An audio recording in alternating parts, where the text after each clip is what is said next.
Nah, kita kembali, andaikan sebuah kolam itu terdiri ikan, itu kita anggap sel, itu kita ada namanya, ada kangkung, ya, airnya itu adalah ground substance, substansi dasar, ya. Inilah setiap jaringan ikat terdiri dari dua besar ini. Pertama sel, yang kedua ekstraseluler matrik. Ekstraseluler matrik ini terdiri dari serabut, jaringan ikat, dan substansi dasar. Terus ekstraseluler matrik, air dan pohon ininya kangkungnya itu terdiri dari substansi dasar dan serabut. Terus substansi dasarnya apa saja? Substansi dasar itu adalah bahan yang mengisi antar serabut dan sel. Jadi jaringan ikat itu sebagian besar terdiri dari substansi dasar, pengisi. Nah, jadi di antara sela-sela dari sel dan serabut itu diisi oleh semacam cairan yang bentuknya amorfus. Nah, kontennya itu adalah air. Ya, air. Tetapi tidak air-air seperti air minum lah. Ya. Dia sedikit kental, sedikit jelly gitu, jelly like. Ya, yang namanya proteoglikan. Jadi substansi dasarnya itu terdiri dari paling utama proteoglikan dan asam hyaluronat, hyaluronic acid. Itu isinya.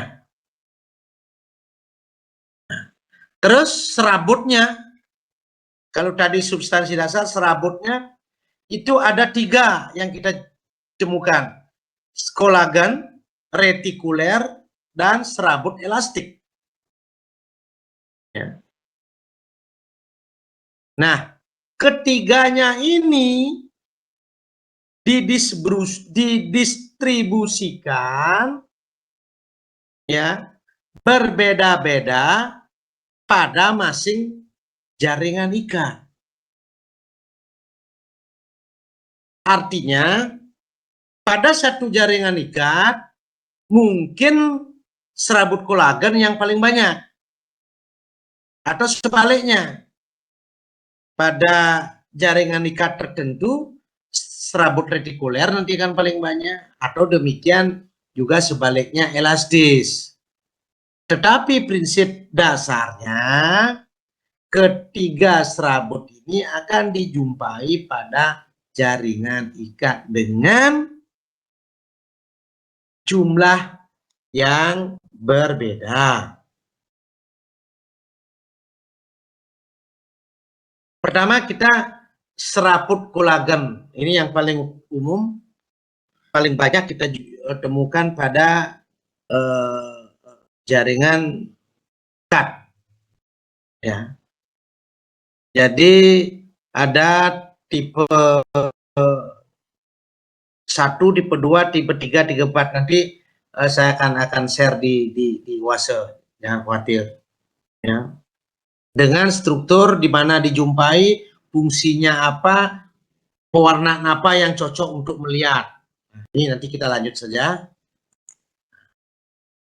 Nah, ini pengertian utamanya, kolagen itu serabut yang paling banyak ditemukan. Serabutnya sangat fleksibel dengan daya regangan yang sangat kuat. Sangat kuat. Daya regangan sangat kuat dan sangat fleksibel. Nah, bila mana kita melihat di bawah mikroskop elektron, ya, maka kolagen itu kita akan lihat sebagai benang. Ya, besi benang yang disebut dengan fibril.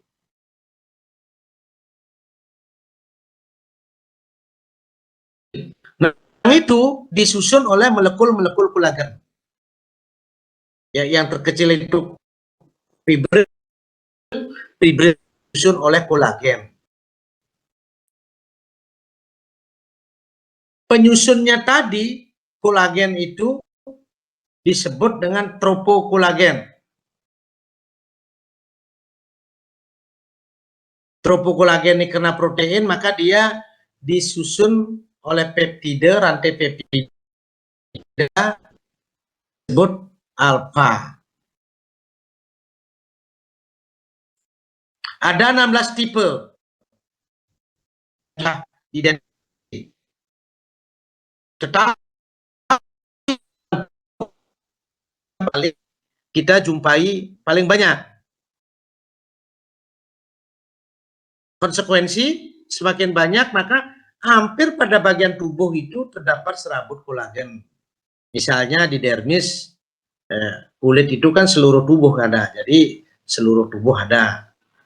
Tulang juga, hampir semua dari atas ke bawah ada tulang ya, memang ada. Tendon, nah tendon ini pada persiku-sikuan. Organ-organ dalam, itu ada. Juga pada kartilago, juga kita temukan serabut kolagen. Di bawah epitel juga kita temukan serabut kolagen. Nah, inilah yang menyebabkan kenapa dia paling dominan kita jumpai pada tubuh hewan. Ini, kalau kita lihat kolagen, ini ada serabut kolagen, selnya itu ada fibroblast. Ya. Nanti kita lihat kalau serabut kolagen pada jaringan ikat yang reguler, bagaimana bentuknya, sedangkan pada jaringan ikat irreguler tidak berbentuk bagaimana bentuknya. Tetapi mereka itu penyusunnya adalah sama serabut kolagen, tetapi bentuk jaringan ikatnya nanti akan berbeda. Sementara ada pertanyaan enggak, biar tidak terlalu cepat karena bahannya juga cukup banyak, biar bisa sedikit cerita nanti. Saya beri kesempatan. Ya. Izin bertanya, Prof. Ya. Untuk substansi dasar tadi berbentuk amorfus. Amorfus sendiri apa ya, Prof? Definisi. Itu tidak berbentuk amorf, tidak berbentuk. Baik, Prof. Terima kasih. Ya. Nanti di pengertian berikutnya saya lupa juga. Ya. Nah, kolagen sudah. Kalau sudah, lanjut. Serabut yang kedua itu retikuler. Nah,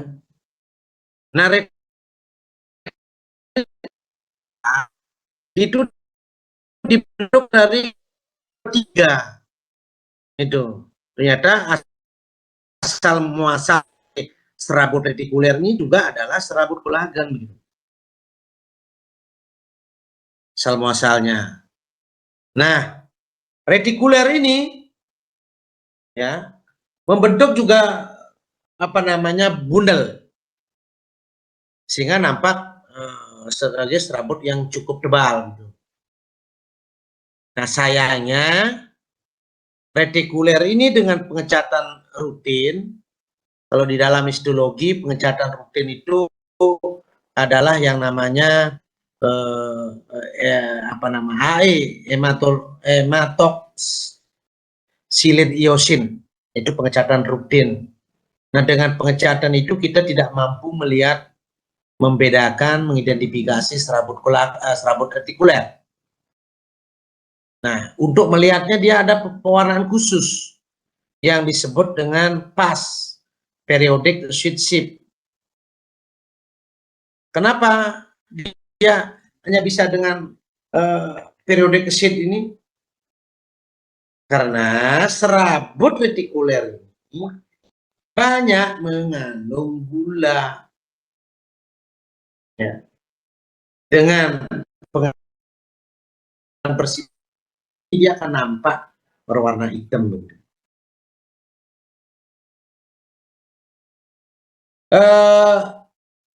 Di mana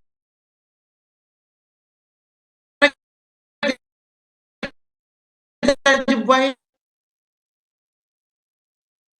karena sebagai berperan sebagai supporting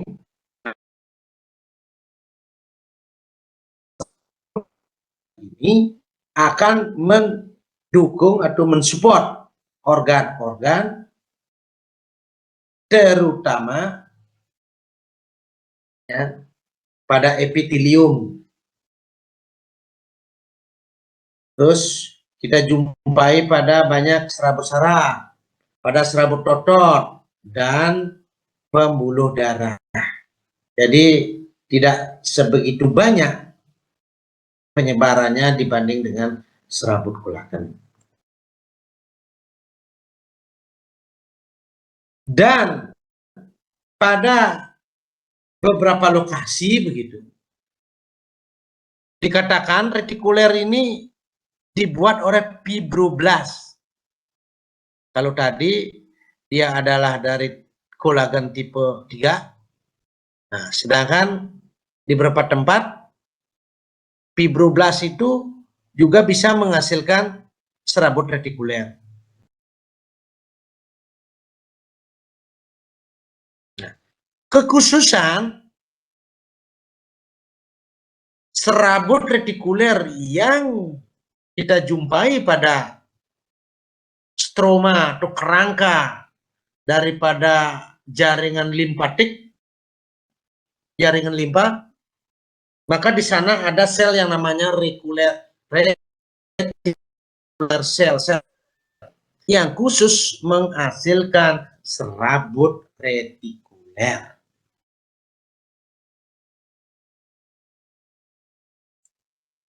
Ini dia akan membentuk anyaman jaringan sedemikian rupa ya, dan dia hanya bisa dilihat dengan vas. Dengan hematoksilin yosin biasa kita tidak mampu menemukan atau mengidentifikasi mereka.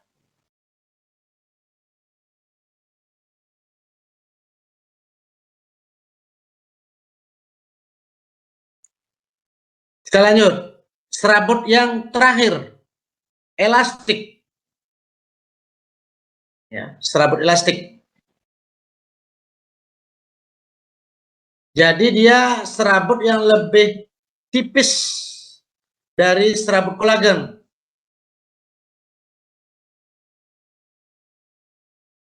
Dan dia tersusun bercabang. Membentuk suatu jaringan 3 dimensi. Ini adalah elastik.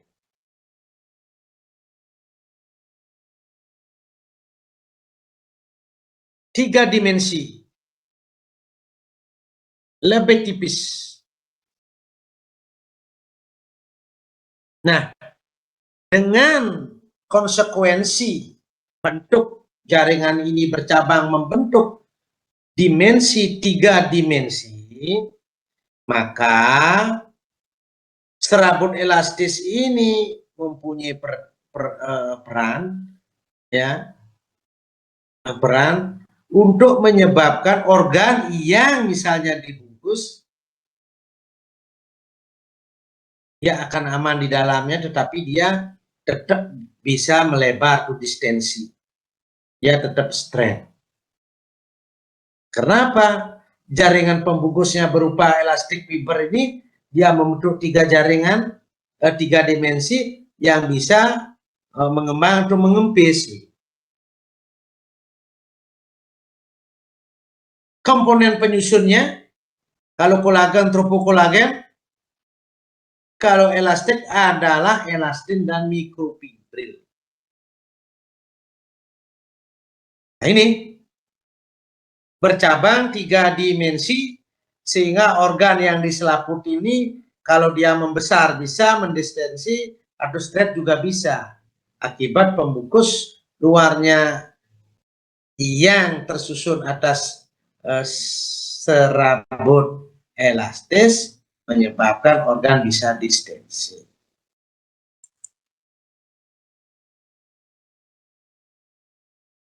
Elastin dan microfibrin, ya. Elastin ini merupakan protein. Protein itu terdiri asam amino. Asam aminonya unik di sini, yaitu desmosin dan isodesmosin.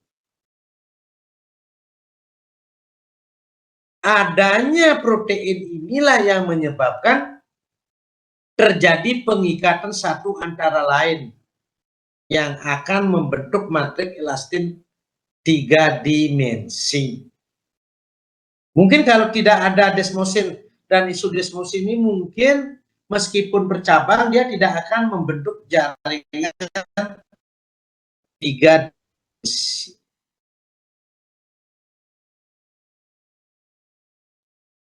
Plastik.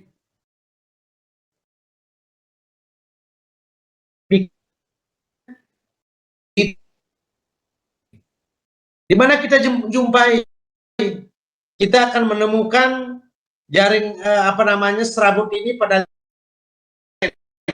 ya juga plastik jadi.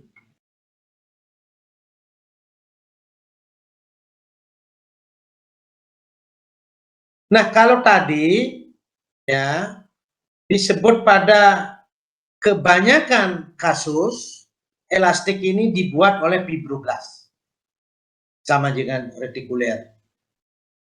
Cuman pada tempat tertentu seperti pada jaringan limfoid, retikuler itu dibuat oleh sel retikuler.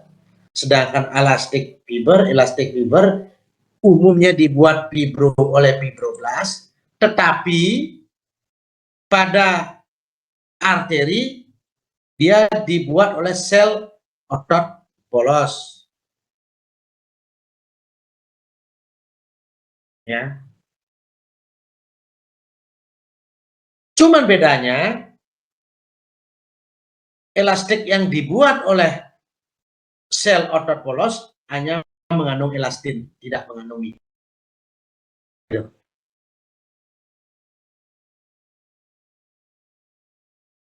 Nah, kalau yang retikuler sama sekali tidak bisa dicat dengan pewarna rutin, tetapi elastik ya dia bisa dicat tetapi tidak sempurna.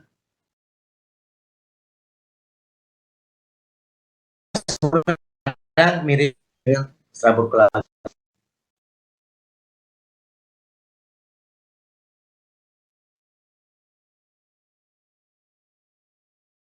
Nah, agar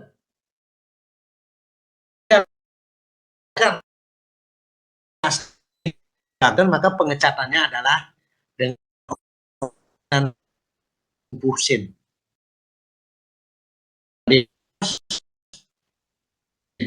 Sip, kalau ini dengan Orsen Resource.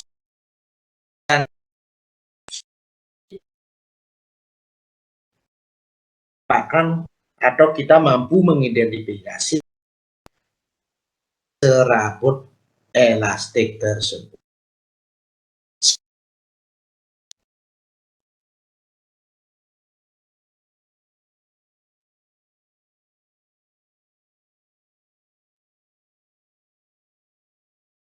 Mohon Berapa menit, berapa jam deh? izin, Prof. Ini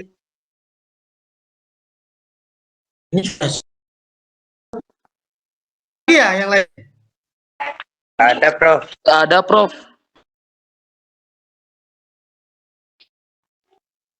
Boleh. Ya, Prof. Kita lanjutkan cepat-cepat aja lah. Nanti bisa ditanya ke saya, email saya sudah ada, atau pada saat pertemuan di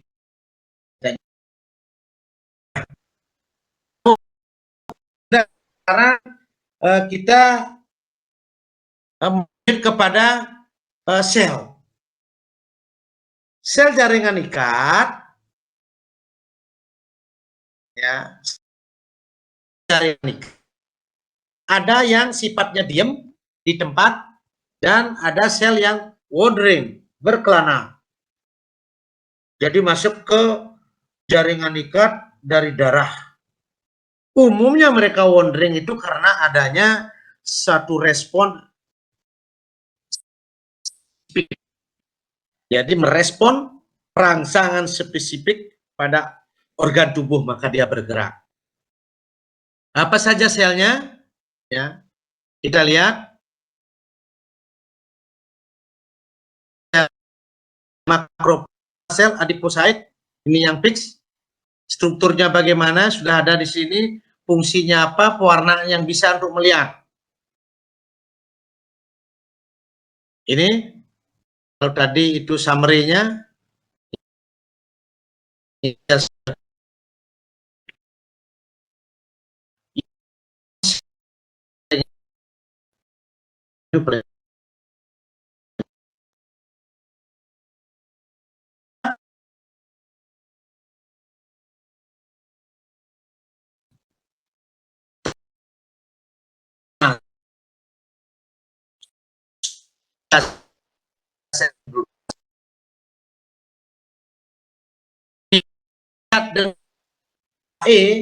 Maka yang nampak itu adalah inti dari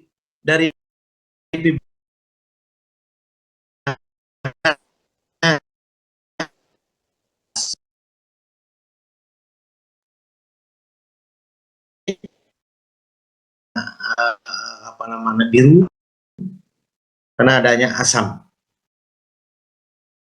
Kita lanjut. Seperti ini makrofa, ya. Sel piksel yang berikutnya makrofa.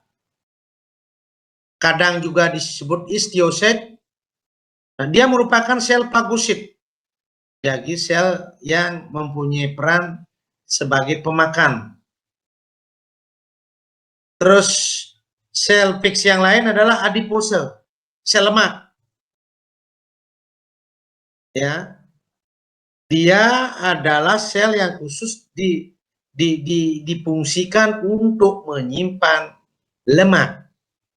Lemak itulah yang membentuk kita.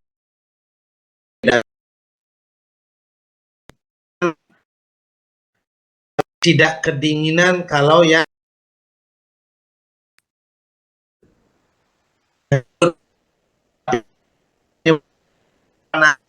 kalau orang banyak lemak sebagai sel yang tetap yang lainnya mast cell. Nah, mast cell itu sel yang bergranul yang mengandung histamin, heparin, dan faktor-faktor shock anafilaktik. Nah, jikalau sel ini akan produknya, ya, akan menyebabkan terjadi reaksi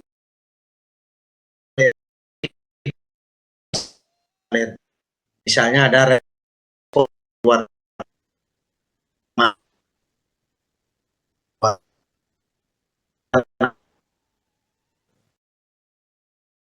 ini mast cell. Lanjut. Dan ternyata di samping itu ada juga sel-sel belum identifikasi atau belum diidentifikasi yang nama. Kenapa? Karena function. Jadi dia tidak mempunyai fungsi khusus, tetapi dia hampir semua bisa difungsikan karena selnya berbentuk apa namanya, polipoten.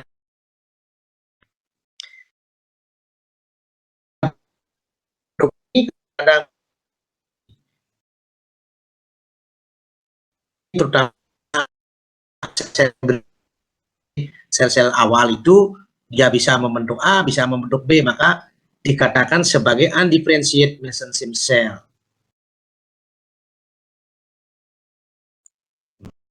Sekarang yang wandering, berkelana. Ada limfosit, pasti sudah, saya tidak terlalu banyak akan mengulas karena nanti pada darah sudah disebut. Tapi ingat, nanti ada kita mempelajari jaringan sejak sel-sel tersebut adalah sel jaringan ikat yang sifatnya wandering.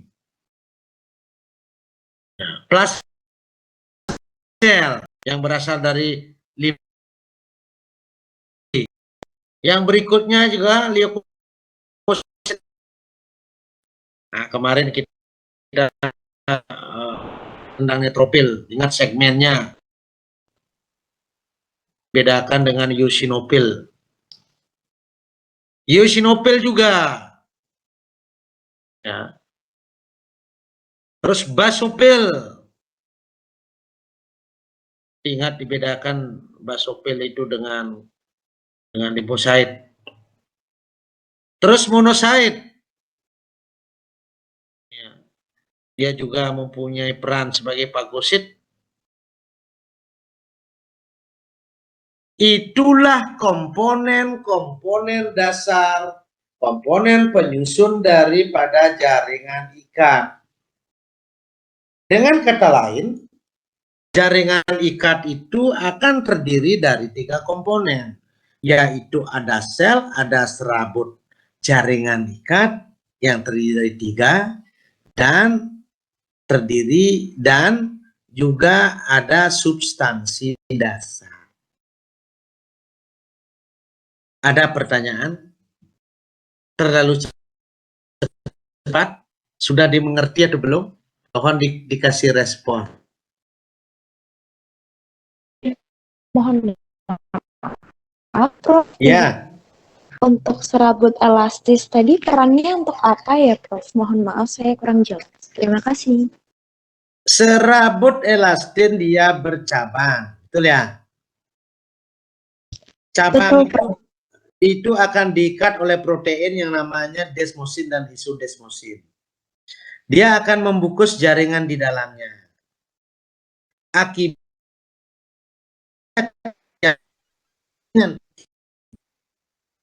organ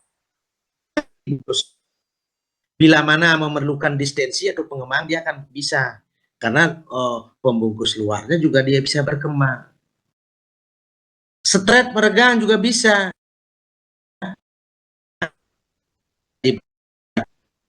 Dan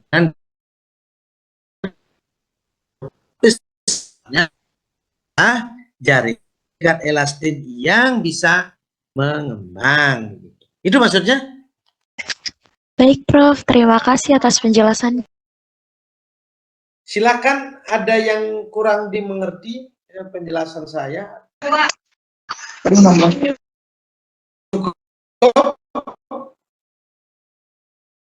Ya, saya harap jangan malu bertanya lah. Pepatah mengatakan jalan. Kalau banyak bertanya gimana? Malu bertanya sesat di jalan, banyak bertanya malu-maluin gitu ya. Nah, bagi saya, semakin banyak ada pertanyaan semakin baik. Itu menjadikan kita kompetensi.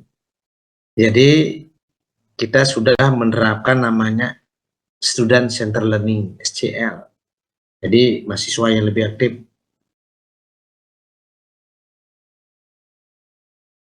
Tentunya dosennya bisa diam aja, cukup, masih bahan. Adik-adik yang mempelajari, nanti kita diskusi. Tapi saya menyadari ini ilmu dasar kadang-kadang kurang menarik. Ya, saya akui ini ilmu dasar, agak sulit kita mengajar ilmu dasar karena ilmunya mati, tidak banyak bisa kita kembangkan. Di buku tertulis begitu, kita hanya mengulang ucapan-ucapan apa yang tertulis di dalam buku. Oleh karena itu, kadang-kadang kurang menarik, dan kita pun yang mengajar itu dari tahun ke tahun, kadang-kadang kita juga merasa jenuh. Beda halnya dengan ilmu penyakit. Ilmu penyakit itu selalu berkembang. Yang dulu pernah ada PMK hilang, sekarang muncul lagi. Demikian juga obat-obatan. Satu obat resisten, timbul obat baru dengan cara kerja yang berbeda. Itu tantangan buat kita. Juga ilmu penyakit. Sedangkan ilmu dasar anatomi tetap namanya prosesus venosus, apapun akan tetap demikian. Yang di kepala namanya tulang tengkorak, yang di belakang di tempat gininya apa namanya kaki belakang disebut apa, sakrum. Tetap itu sama juga dengan jaringan ikat, jaringan ini sama. Itu kurang menarik. Saya harus perlu dengan kekuatan mengajar agar adik-adik mengerti, meskipun tidak 100% mengerti itu. Mohon maaf jikalau barangkali agak kecepatan, memang mana ya, bahannya juga sejatinya banyak, tetapi itu dari tahun ke tahun dan saya sadari kurang menarik. Biasanya kalau kurang menarik, adik-adik itu hanya masuk kanan keluar kiri, kuping kanan keluar kiri, sehingga ketika ditanyakan, ini untung kita, kalau saya ya, untung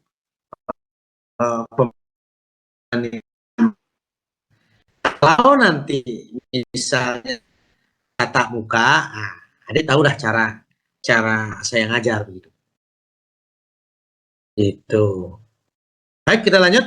Sekarang klasifikasi jaringan ikat. Jika kita udah tahu komponen, ketiga komponen itu akan tersusun dengan jumlah yang berbeda. Dengan jumlah yang berbeda pada masing-masing jaringan ikat. Konsekuensinya, dengan adanya perbedaan itu menyebabkan nama jaringan ikat itu berbeda. Ya. Jadi kelimpahan dari sel, fiber, dan ground substance itulah yang menyebabkan pada jaringan. Klasifikasinya ada dua, jaringan ikat dewasa dan jaringan ikat embrional. Kalau yang embrional pasti embrio, masih awal, belum begitu terbentuk. Sedangkan jaringan ikat dewasa pasti sudah dewasa, sudah terbentuk. Kalau jaringan ikat dan ikat mukosa, jaringan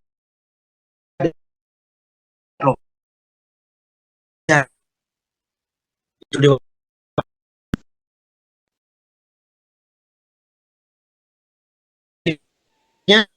ingin saya kira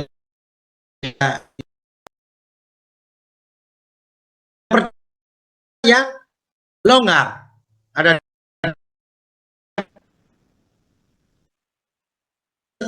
Ada yang ingat nggak? Jaringan ikat dewasa itu terdiri dari dua. Jaringan ikat longgar dan jaringan Ikat padat, Prof. Yang pertama kita longgar. Yang namanya longgar secara otomatis with abundant ground substance. Jadi substansi dasarnya yang banyak. Proteoglikannya yang banyak. Selnya sedikit, serabutnya juga sedikit. Terus substansi dasarnya viscous gel-like. Jadi seperti gel, tapi bukan gel. Sedikit encer, tetapi agak padat. Makanya disebut dengan gel-like consistency. Nah, peran dari substansi dasarnya apa? Ini difusi oksigen. Jadi dari inilah oksigen masuk berdifusi. Dan termasuk juga nutrisi. Gitu. Ini perannya jaringan ikat. Nah, di mana kita menemukan jaringan ikat longgar ini? Nah, jaringan ikat longgar kita temukan pada jaringan epitelia. Jadi jaringan ikat longgar berada di bawah epitel dan di bawahnya ada organ. Kalau gitu sudah ada jaringan ikat longgar. Jadi dia mengisi sifatnya. Nah, ini salah. Nah, ini embrional nih, sorry. Itu yang loose ya. Sekarang yang padat. Percepat aja, padat. Padat itu ada dua, yang irreguler dan reguler. Pertama, irreguler. Jaringan ikat padat irreguler itu penyusun utamanya adalah serabut kolagen. Selnya dikatakan satu-satunya sel pada jaringan ikat padat adalah fibroblast. Jadi dia tetap menetap di sana sebagai piksel. Karena padat, maka ground substance-nya sedikit, substansi dasarnya sedikit. Berbeda dengan jaringan ikat longgar. Terus di mana kita menemukan banyak jaringan ikat ini? Banyak pada organ-organ yang mengandung serabut kolagen yang memang organ tersebut memerlukan kekuatan. Termasuk pada dermis, kulit, terus juga pada organ-organ bagian luarnya. Itu kita akan menemukan jaringan ikat padat.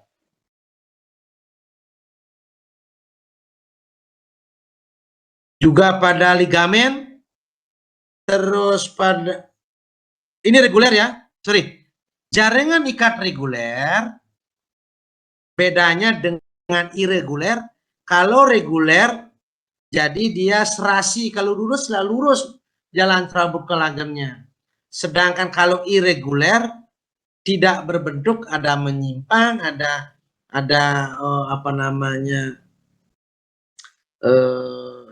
istilahnya, menyudut demikian. Jadi jaringan serabut kolagennya tidak berjalan secara berpasangan demikian, lurus-lurus. Kalau reguler ya. Kalau reguler banyak kita temukan pada persambungan tulang dengan tulang. Terus juga aponeurosa kita banyak temukan di sana. Pada tendon, pada lutut yang memerlukan pergerakan. Nah, kalau padat, reguler begini. Garis lurus, dia lurus berjalan. Benar-benar sejajar, seiring. Terus, kalau sudah jaringan padatnya sudah, sekarang ada namanya jaringan lemak. Jaringan lemak ini merupakan jaringan ikat khusus. Kadang-kadang orang dalam buku tidak dimasukkan ke dalam tipe jaringan ikat tadi, tetapi beberapa buku mengatakan jaringan lemak ini adalah jaringan ikat khusus. Perannya adalah sebagai penyimpan lemak. Maka di mana ada jaringan yang disusun oleh sel-sel lemak, maka dia disebut dengan jaringan ikat lemak. Ada dua kita temukan, white dan brown. Kalau yang white unilocular, satu. Jadi single cell. Sedangkan kalau yang brown, ya, itu biasanya lebih kecil daripada jaringan ikat ini, dia multilocular. Kalau yang tadi mono. Ini multi. Inilah nampak jaringan ikat lemak coklat. Nah, kita biasa menemukan pada hibernating animal. Hibernating itu adalah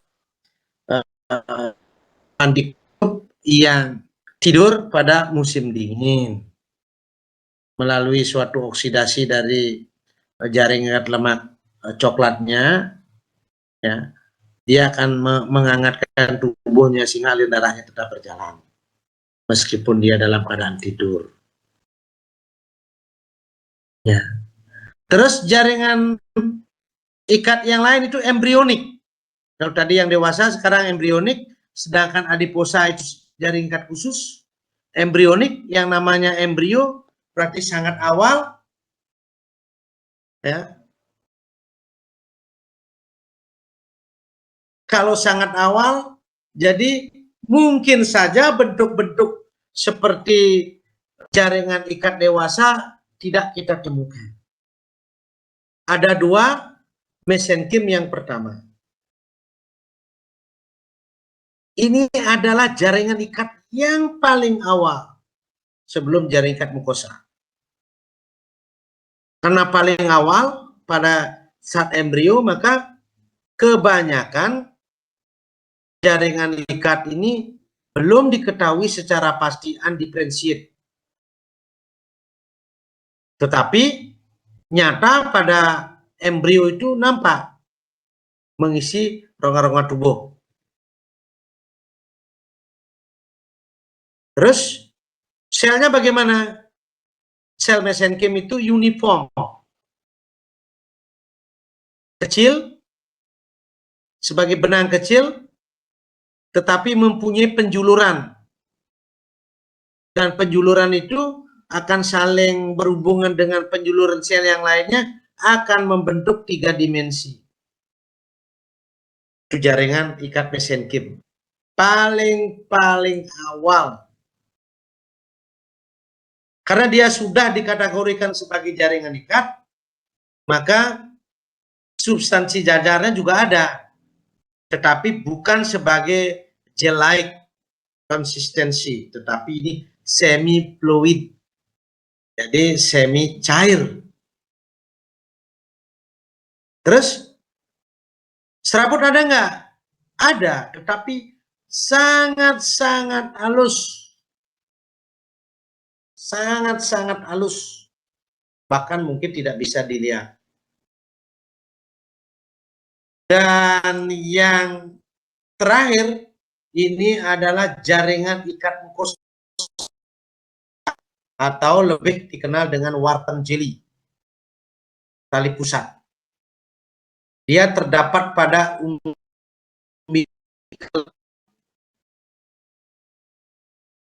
Nah, sebagai akibat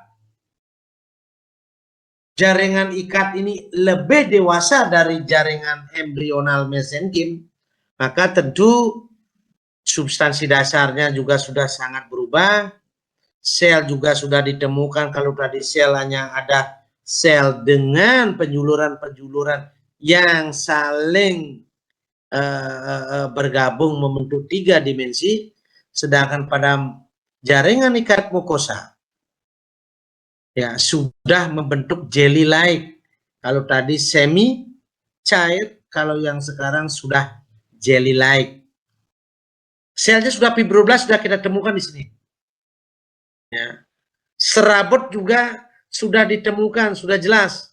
Dan sebagian nampak jelas dan bertambah dengan peningkatan usia. Itu saya kira jaringan ikat tidak perlu banyak-banyak, sedikit saja yang penting dimengerti. Bila mana ada pertanyaan silahkan hari ini atau berikutnya boleh, tetapi pesan saya tolong nanti saya akan isi absen di ini juga saya akan masukkan di UASE, tolong nanti absennya di UASE. Ada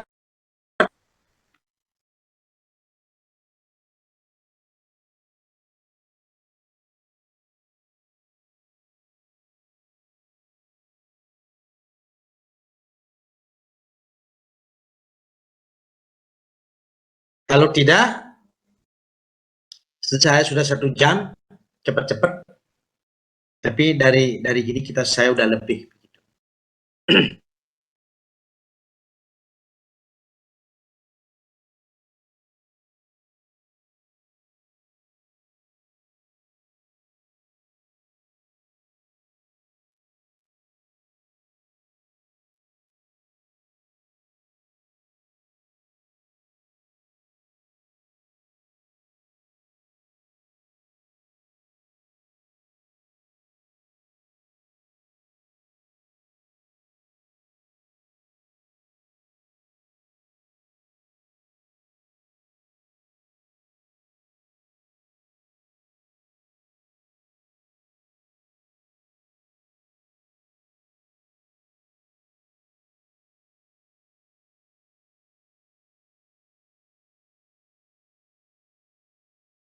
Ya, saya kira di WASE-nya sudah ada ini bahan pembelajaran, bahan presentasi.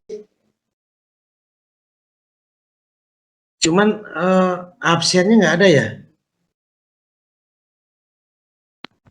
Untuk absensinya ada, Prof. Link G-form. Terima kasih. Untuk absensinya di G-form, Dok. Oh gitu. Nah, sudah ketemu ya? Prof. Sudah. Sudah, Prof. Prof. Oh iya ini Sudah ada, Prof. ada di atas betul. Link absen praktikum, link apa namanya? Link absen kuliah. Oke. Ada pertanyaan, Dek? Kalau ada silakan, kalau tidak bisa kita akhiri. Saya masih tetap membuka kalau nanti ada lewat WA boleh. Ketika kita ketemu boleh. Kita cerita. Bagaimana? Saya akhiri? Iya, Prof. Baik. Ya. Jadi mohon maaf sekali agak keterlambatan tadi. Jadi kita buang waktu setengah jam. Tapi mohon maaf sekali lagi karena laptop saya tidak bisa bekerja dengan baik. Harapan saya